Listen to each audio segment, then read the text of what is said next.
Chapter 7. The Empty Doorway. The Grieving Parent. The hallway light had been burned out for months. Mara liked it that way. Darkness made it easier to walk past the door without looking at the little brass plaque with the chipped paint and the sticker in one corner that read, Super Explorer. The door stayed closed. The door stayed closed because if she opened it, the room would be different. It would be full of dust instead of laughter, stale air instead of the scent of crayons and sticky fruit snacks. As long as it was closed, the picture in her mind stayed the same. A small bed with spaceship sheets, a stuffed rabbit slumped on the pillow, a crooked poster of planets on the wall. She carried her mug from the kitchen, lukewarm tea she'd forgotten to drink, past the door like she did every night. 1, 2, 3, 4. She counted the steps between her bedroom and the nursery without meaning to. Her hands knew this path even when her mind didn't want to. Halfway past, she stopped. There was light under the door. Not the thin, sickly orange from the street lamp outside sneaking in through old curtains. This was warm and soft and golden, like candlelight trapped in honey, breathing with a slow, gentle pulse. Mara's first thought was short circuit. The wiring in the house was old. Maybe something had finally caught. A lamp left plugged in, a nightlight she'd forgotten to unplug that afternoon. Her chest tightened. She couldn't bear the thought of that room burning, of losing the last shape of it. She set her mug on the floor with a clink she barely heard and pressed her palm to the door. Warm, but not hot. The knob was cool, smooth under her fingers. She turned it, expecting the creak she'd heard 1,000 times. The door opened without a sound. The nursery was exactly as she'd left it the day she'd shut it for the last time. Tiny bed, spaceship sheets, stuffed rabbit on the pillow, one ear folded over. Crayon drawing taped to the wall, corners curling. The mobile above the bed hung still. Tiny wooden moons and stars, frozen mid-orbit. And in the middle of the worn rug, curled like a sleeping ember, was a fox. Its fur was the color of late autumn leaves kissed by fire, russet and gold, and a deeper, coal-dark red along the spine. Its ears were tipped in soot black, and its paws seemed dusted with ash. Its eyes, half-lidded, reflected the light that swung gently from the lantern hanging from its tail. That lantern was the source of the glow. It was small and round, made of panes of glass that might once have been clear, now stained in warm amber. A simple metal frame held it together, worn and dented as if it had crossed a great many roads. Inside, an unseen flame smoldered, not bright enough to hurt the eyes, but so warm that the shadows on the walls shivered and softened. Mara stood in the doorway, fingers gripping the frame so hard her knuckles ached. "What?" she whispered. "Are you?" The fox lifted its head. The lantern on its tail swung, casting sleepy arcs of gold across the ceiling. For a heartbeat, the mobile above the bed seemed to turn, the carved moons catching the light as if moved by some invisible breeze. The fox didn't speak. It simply watched her, ears pricked forward, eyes calm and deep and impossibly old. "I'm dreaming," Mara muttered. Her voice sounded wrong in the small room, too big, too sharp. She hadn't spoken in here since the funeral. This is some kind of grief hallucination. I finally snapped." The fox blinked slowly, then unfolded itself from the rug in one sinuous motion. Its paws made no sound on the floor. Tiny paw pads pressed little crescents into the dust, and where it stepped, the dust seemed to retreat, leaving faint, clean prints that faded as the lantern light passed. It padded across the room toward the small dresser, where a row of toys sat like patient guardians. Little plastic astronauts, a wooden car, a stuffed bear with one eye missing, a stack of picture books.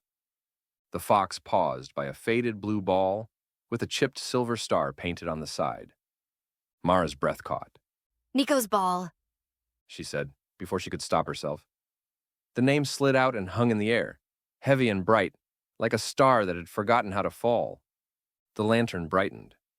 For a moment, the light flared around the ball, wrapping it in a soft halo. The golden glow thickened, deepened, until shadows seemed to peel away from the corners of the room, drawn toward that one point. Mara saw, not with her eyes, but with the aching space behind her ribs, a flash of motion. Small hands flinging the ball too hard down the hallway, giggles spilling after it, Nico's socked feet skidding on hardwood.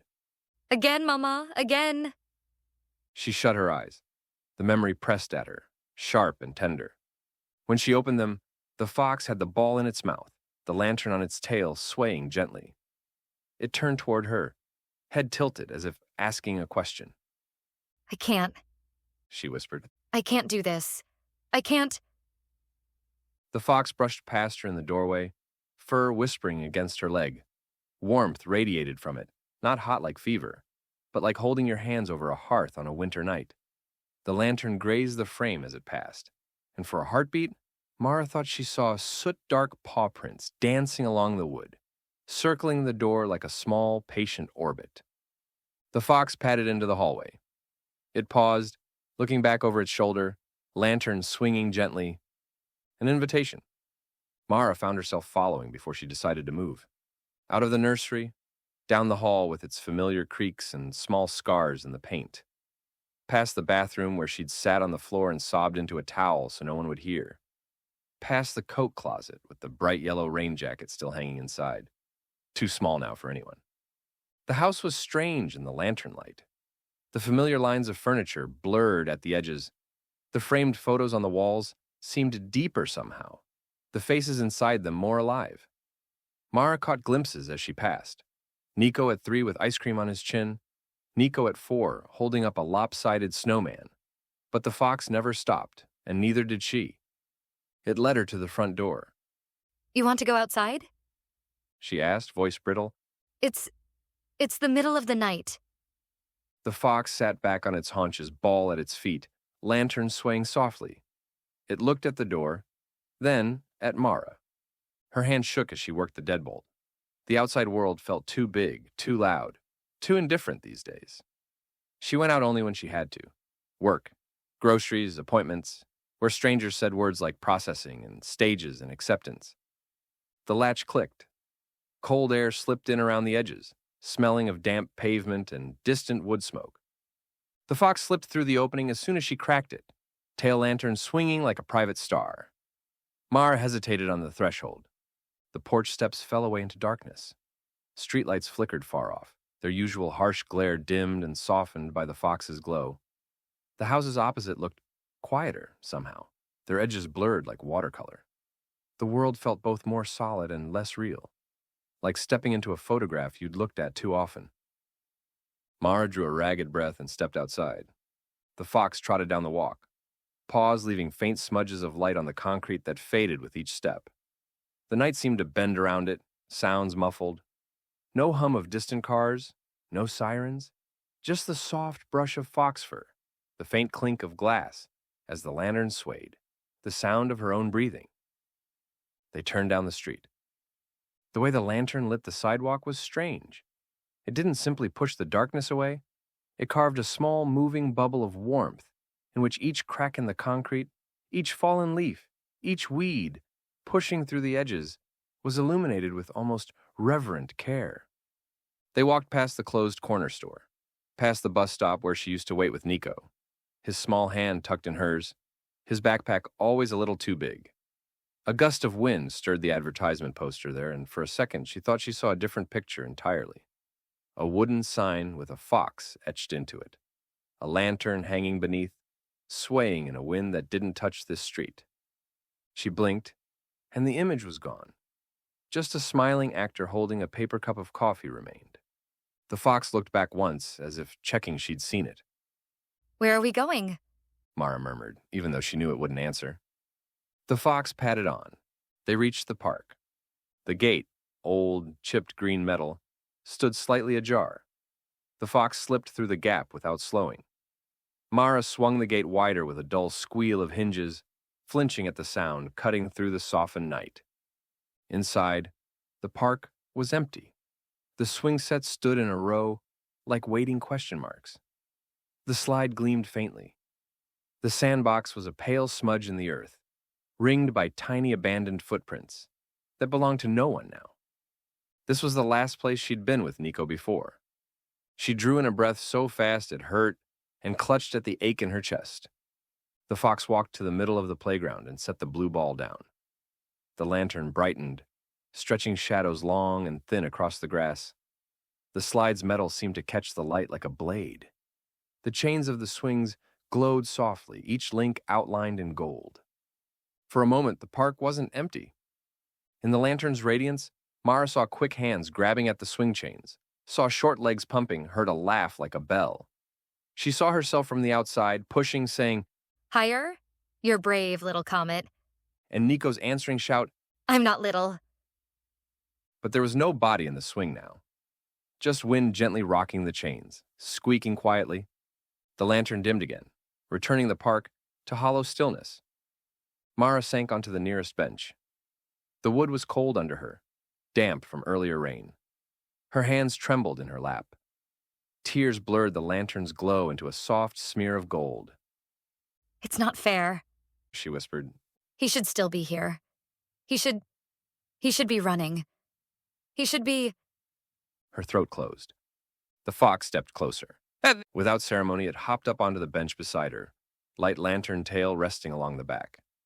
The warmth from its body seeped into her side, into the stiff, locked muscles between her ribs. It pressed its head gently against her arm, as if nudging her to look up. She did. Beyond the playground, past the last row of trees, there was something that hadn't been there before. At first, she thought it was mist, a silver ribbon hanging in the air, just above the ground. Then the lantern light reached it, and the shape resolved. Stepping stones, hovering over a water that reflected no stars, stretching out into a blank darkness that didn't feel empty exactly, just beyond. The nearest stone was only a few paces away. Mara's pulse thundered in her ears. Is that... She couldn't finish the thought. The words felt dangerous, as if saying them would drag her forward or shatter the fragile, impossible moment. The fox slid off the bench and padded to the edge of the water that was not water. The lantern brightened, casting rings of light across the surface. It rippled, not like a lake, but like memory. Scenes disturbed by the tiniest disturbance. Mara saw baby fingers curling around her thumb. The first time Nico had pointed at the moon, a sticky kiss on her cheek, a weight on her shoulder as he fell asleep against her. She stood up slowly. Her legs felt like they belonged to someone else. She took one step, then another. Each footfall echoed more loudly than it should have, like footsteps in a church. The fox waited by the first stone. I can't follow him. Mara whispered, realization cutting through the fog in her mind like a cold wind. I know I can't. It's not my time. The fox's lantern flickered, acknowledging. It looked at the stone, then at her, ears tilted forward, patient. She understood then what it was asking, not to follow, just to come close enough to say what she'd never let herself say, to admit what she kept folded like a secret in the dark spaces between her heartbeat. Her whole body shook. She wrapped her arms around herself, fingertips digging into her sleeves. I don't know how, she said. The fox took one small step, placing its forepaws on the first stone. The lantern flared once, bright and steady. The warmth rushed over her like a breath from a door, just opened onto a room that had been closed too long. Mara stepped forward. Her foot touched the stone. It was neither wet nor dry, neither warm nor cold. It simply was, solid and real under her weight. The water beside it, if it was water, stilled, reflecting only the lantern's glow and something else, far off. The blurred suggestion of a small hand waving from beyond the last visible stone. She didn't try to see more. She was afraid that if she did, she would never step back. The fox leaned against her leg, anchoring her here, in this one step of the bridge between worlds. Nico, she said. His name rang out into the not water, into the dark, into the hollowed-out space inside her. She hadn't said it out loud in weeks. Not alone. Not without someone there to pat her hand and tell her she was being so strong. I'm so sorry. She choked. I'm so sorry I should have. The words tumbled over each other and fell away, useless. The lantern's light flickered in time with her breath. With each shuddering inhale, it swelled. With each stuttering exhale, it dimmed, then steadied again, as if matching her, refusing to let her disappear into the dark. I love you. She forced out. The words came out ragged, broken. I love you.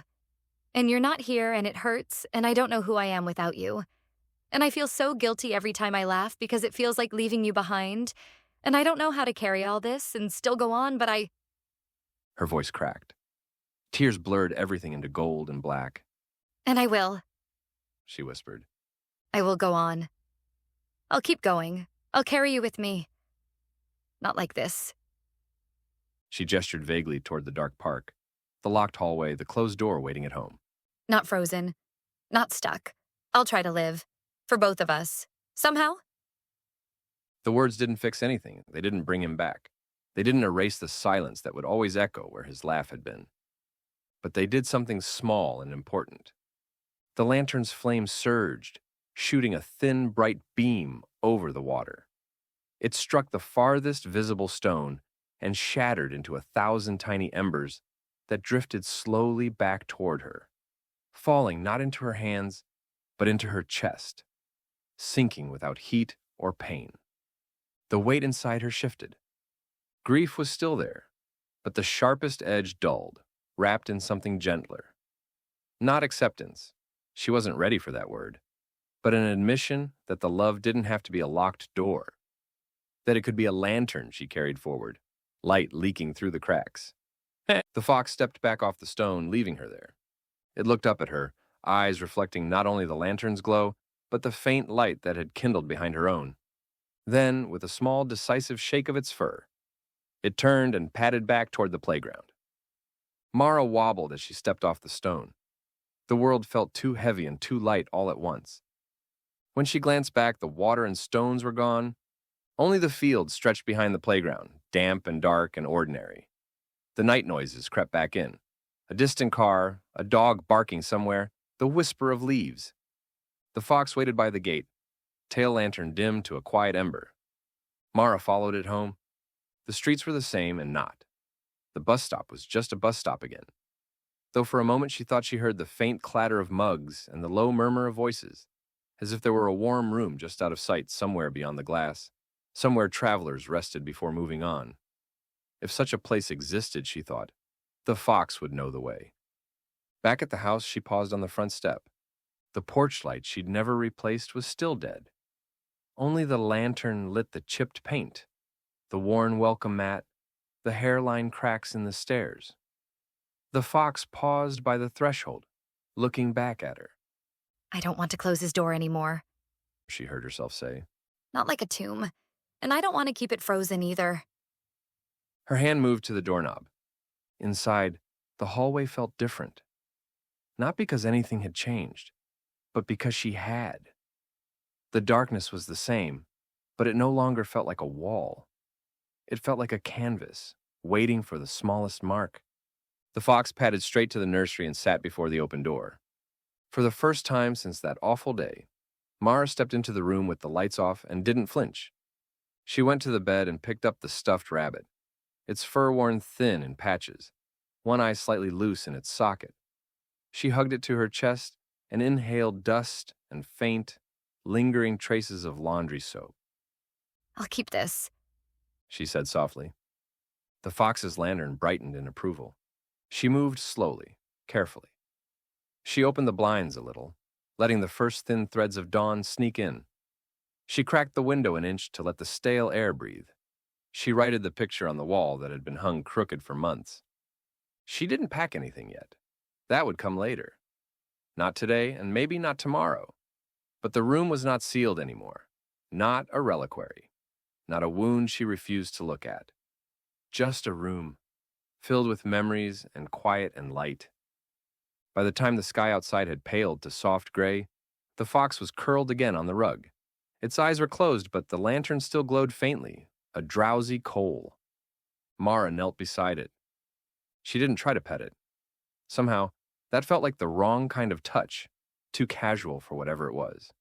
Instead, she bowed her head slightly as if standing at the threshold of a sacred place. Thank you, She whispered. voice hoarse but steadier. For walking me there and back. The fox's ears twitched. The lantern brightened one last time, flaring gently, filling the room with a light that smelled faintly of wood smoke, autumn leaves, and something else she couldn't name. A hint of distant music, of clinking cups, of laughter in a place between storms. When the brightness faded, the rug was empty. No fox, no lantern, no soot prints on the floor. Just the early morning light creeping across the spaceship sheets, touching the edges of a room that had been caught in the same moment for too long. Mara stood in the doorway, hand on the frame. For months, she had closed this door to keep the pain contained. Now, she left it open. She walked down the hall to her own room, found a small nightlight in the drawer beside her bed, a cheap plastic fox she'd bought on impulse years ago and never used, and plugged it into the socket by the nursery. The little fox glowed with a gentle amber light. It wasn't the same as the lantern's glow, but it was enough to keep the hallway from being completely dark. On her way back to bed, she thought she saw, just for an instant, the tip of an ember-bright tail disappearing around the corner, as if some small, weary traveler were stepping through a door that opened onto a road no map could show. Mara smiled, the expression strange and stiff on her face, as if unused muscles were trying a familiar shape again. Wherever you're going, She murmured into the quiet house. may your lantern never go out. Somewhere, in a place between worlds and waking dreams, a fox with ember-colored fur trotted along a path made of thresholds and crossroads. Its lantern swayed, gathering stories of broken hearts and the small, brave ways they mended. And though Mara did not yet know it, her story would hang there too, like a warm light in a window that helped guide others home. Thank you for stopping by the tavern. If you enjoyed this tale, please subscribe to join us for the next one. For more stories, books, and audiobooks, visit maxfieldwillow.com. Let the adventure continue.